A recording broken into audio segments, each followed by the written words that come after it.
रउआ सबके नमस्ते और प्रणाम। आज हम संध्या मैया के एगो नया गीत लिख के लिए बनी गा के सुनावे जाता है। अगर गीत निक लागे तो चैनल के सब्सक्राइब जरूर कर दे, वीडियो के लाइक शेयर भी कर दे और कमेंट बॉक्स में लिख के बताए हमारा लिखल और गावल गीत कैसा लगा। धन्यवाद। हे धीरे बह गंगा मैया अवरु से धीरे बह, हे धीरे बह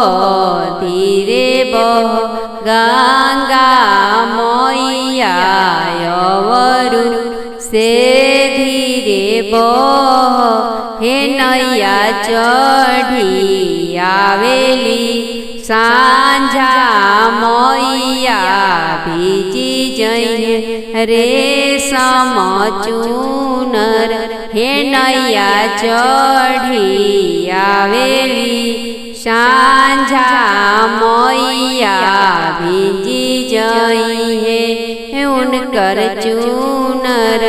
हे हम तोहा से पूछिले किरण तिवैया कवन बरन संझा मैया, हे हम तोहा से पूछिले सरोज तिवैया कवन बरन संझा मैया, हे कवने बरन पहिरेली गहनावा कवने बरन ओढ़ेली चूनर, हे कवने बरन पहिरेली गहनावा कवने बरन ओढ़े चूनर, हे हाथ जोड़ी बोलेली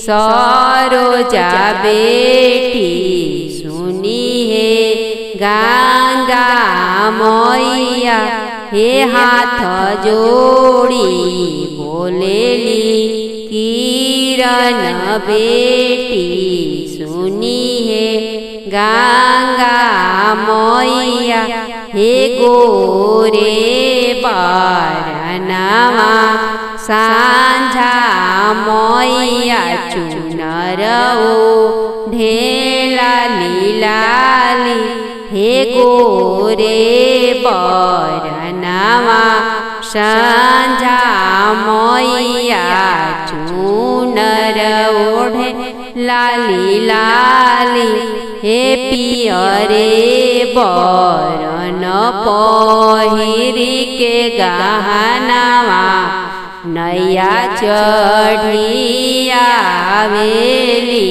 हमारा घरे आवेली जगिया पूरा आवेली, हे पियरे बरन पहिरी के गहनावा संझा मैया आवेली नैया चढ़ी आवेली मोरे घरे आवेली जगिया पार लगावेली, हे धीरे बह गंगा मैया अवरु से धीरे बह, हे धीरे बह गंगा मैया अवरु से धीरे बह। जय हो संध्या मैया।